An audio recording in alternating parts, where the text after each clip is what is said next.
নমস্কার বন্ধুরা, নিবেদিতা রান্নাঘরে সবাইকে স্বাগত। আজ আমি আপনাদের সাথে খুব সুন্দর একটি স্বাদের আলুর দম রেসিপি শেয়ার করব, যেটা আপনারা রুটি, লুচি, পরোটা বা রাইস, পোলাওয়ের সাথে খুব ইজিলি সার্ভ করতে পারেন। যে কোনো উপোসের দিনেও আপনারা এই আলুর দমটি বাড়িতে বানিয়ে নিতে পারেন। আমার সকল বন্ধুকে অনুরোধ করব, একঘেয়ে আলুর দমের রেসিপি না বানিয়ে এই রকম পদ্ধতিতে একবার আলুর দম বানিয়ে নেওয়ার। আশা করি রেসিপিটি আপনাদের ভালো লাগবে। স্কিপ না করে পুরো ভিডিওটি দেখার অনুরোধ রইল। চলুন দেখে নেওয়া যাক ভিন্ন স্বাদের আলুর দমের এই রেসিপিটি। প্রথমেই আমি একটি ভাজা মশলা তৈরি করে নেব। তার জন্য প্রথমে একটি কড়াই আমি ভালোভাবে গরম করে নিয়েছি। তার মধ্যে দিয়েছি গোটা এলাচ, কয়েক টুকরো দারচিনি, গোটা গোলমরিচ, 1 চা চামচ গোটা ধনে এবং 1 চা চামচ গোটা জিরে। সমস্ত মশলাগুলি শুকনো খোলায় আমি 30 থেকে 40 সেকেন্ড খুব ভালোভাবে ভেজে নিয়ে এইভাবে গুঁড়ো করে মশলাটি বানিয়ে নিয়েছি।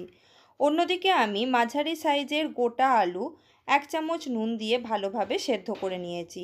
এবারে আলুর জল ঝরিয়ে আলু ঠান্ডা করে আলুর খোসাগুলোকে আমি এইভাবে ছাড়িয়ে নেব।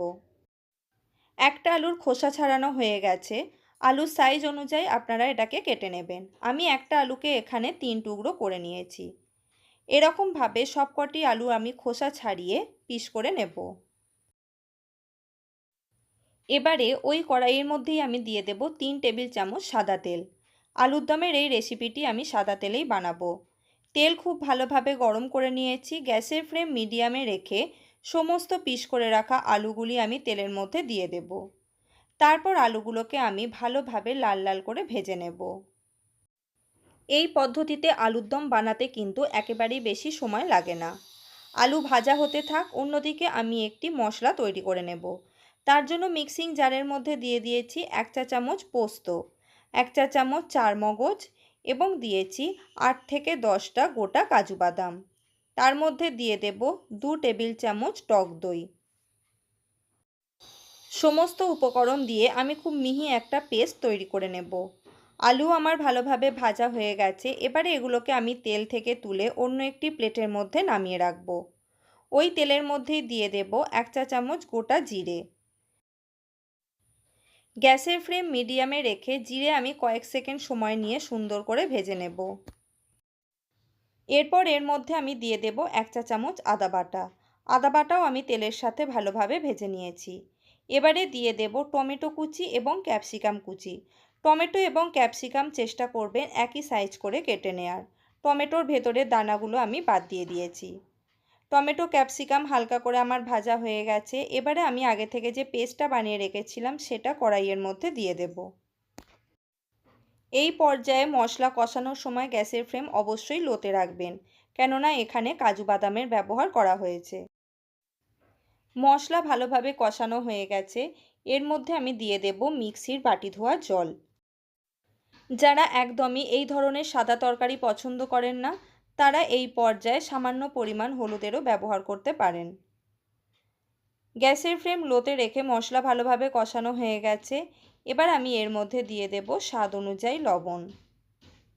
দিয়ে দেব 1 চা চামচ চিনি। যেহেতু এটা নিরামিষ তরকারি তাই এখানে একটু চিনির ব্যবহার করেছি। আর দিয়ে দেব চেরা কয়েকটা কাঁচা লঙ্কা। এবারে এর মধ্যে দিয়ে দেব আগে থেকে তৈরি করে রাখা গুঁড়ো মশলা। গুঁড়ো মশলার সাথে গ্রেভি খুব ভালোভাবে মিশিয়ে নেব। রেসিপিটি দেখতে দেখতে ভিডিওটিতে একটা লাইক দিতে একেবারেই ভুলবেন না। ফ্যামিলি মেম্বারের সাথে বেশি বেশি করে শেয়ার করে দেবেন। মশলা কষিয়ে নেওয়া হয়ে গেছে। এর মধ্যে দিয়ে দেব ভেজে রাখা আলু। আলুও বেশ কিছুক্ষণ সময় নিয়ে খুব ভালোভাবে কষিয়ে নেব। এবারে এর মধ্যে দিয়ে দেব 1 কাপ পরিমাণ জল। আপনারা এখানে জলের পরিবর্তে কিন্তু দুধেরও ব্যবহার করতে পারেন।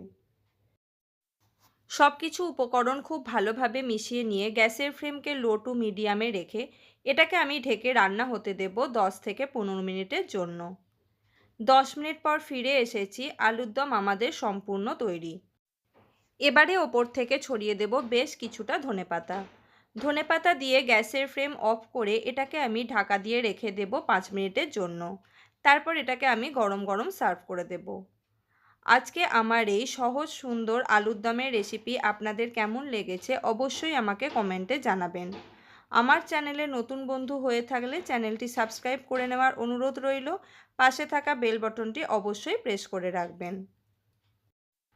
আজ এই পর্যন্তই, ফিরে আসবো অন্য কোনো রেসিপি নিয়ে। ভালো থাকবেন, সুস্থ থাকবেন। পুরো ভিডিওটি দেখার জন্য ধন্যবাদ।